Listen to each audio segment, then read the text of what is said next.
بسم اللہ الرحمن الرحیم۔ السلام علیکم ورحمۃ اللہ وبرکاتہ۔ اس وقت ہم شہدائے کربلا میں سے تذکرہ کریں گے جناب جون کا، جو کہ غلام تھے جناب ابو ذر غفاری کے۔ حدیث کربلا میں ہے کہ یہ بزرگ نوبہ کے رہنے والے تھے اور ان کا رنگ سیاہ تھا۔ فضل بن عباس بن عبد المطلب کے غلام تھے۔ امیر المومنین علیہ السلام نے انہیں 150 دینار میں خرید کر جناب ابو ذر کے حوالے کر دیا تھا۔ جناب ابو ذر کو جب مدینہ سے نکالا گیا تو جون ان کے ساتھ تھے، انتقال تک ان کے ساتھ رہے اور ان کے انتقال کے بعد مدینہ واپس آ کر امیر المومنین علیہ السلام کے خادموں میں شامل ہو گئے۔ آپ کی شہادت کے بعد امام حسن علیہ السلام اور آپ کے بعد امام حسین علیہ السلام کے ساتھ رہے۔ انہی کے ساتھ مکہ آئے اور مکہ سے عراق کا سفر کیا۔ جناب جون اصلاح سازی کے فن سے آگاہ اور اسلحوں کی شناخت کے ماہر تھے۔ یہی سبب ہے کہ شب عاشور میں امام حسین علیہ السلام کے ساتھ اسلحوں کے درست کرنے میں ان کا بھی تذکرہ آتا ہے۔ ریاض القدس میں ہے کہ ابن شہر آشوب لکھتے ہیں کہ یہ حبشی غلام تھے، اگرچہ سیاہ رنگ تھا مگر دل نور ایمان سے منور تھا۔ ان کا نام زیارت شہداء علیہ السلام میں ہے اور اسماء شہداء میں بھی مذکور ہے۔ سلام ہو جون پر جو غلام ابو ذر غفاری تھے اور خدمت امام حسین کی شرف کے حامل تھے۔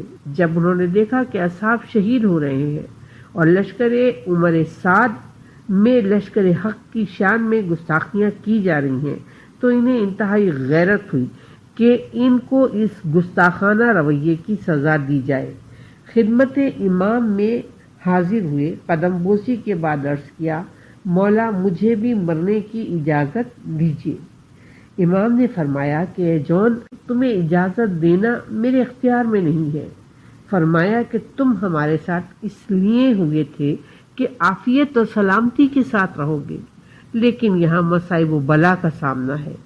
جون نے عرض کیا، مولا میں نے تو اپنی زندگی آپ کی رفاقت اور خدمت میں گزاری ہے، اس پرآشوب وقت میں کیوں کر آپ کو چھوڑ کر جا سکتا ہوں؟ کیا مولا آپ مجھے اس لیے اجازت نہیں دیتے کہ میرا رنگ کالا ہے، میرے پسینے سے بو آتی ہے؟ مولا کیا مجھے آپ خوشبوئے بہشت سے محروم رکھیں گے؟ اے آقا، میں ہرگز آپ کے دامن کو نہیں چھوڑوں گا۔ آپ دنیا و دین دونوں جگہ میرے آقا و سردار و امام ہیں۔ لیکن جب اجازت جہاد ملنے میں دیر ہوئی تو جون زار زار رونے لگے۔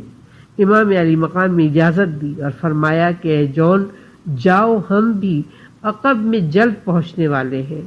جون خوش ہو گئے اور اہل حرم سے رخصت ہونے کے لیے در خیمہ پہنچے۔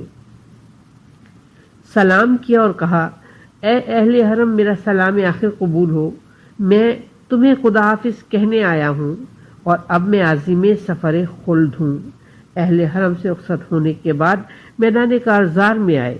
رزق پڑھا کہ میرے میدان رزم میں آنے سے دشمن بے جان ہو جاتا ہے۔ میں اگرچہ غلام ہوں لیکن شاہان دنیا سے افضل ہوں۔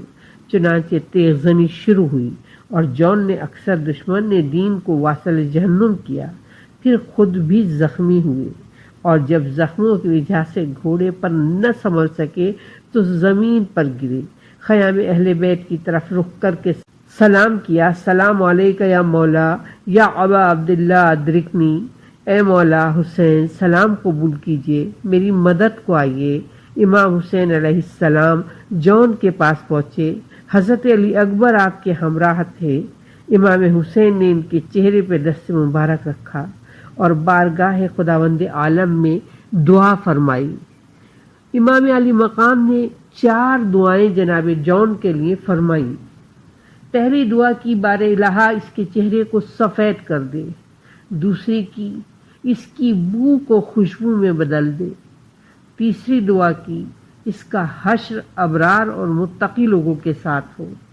چوتھی دعا کی اور اسے محمد وال محمد کے دوستوں میں قرار دے۔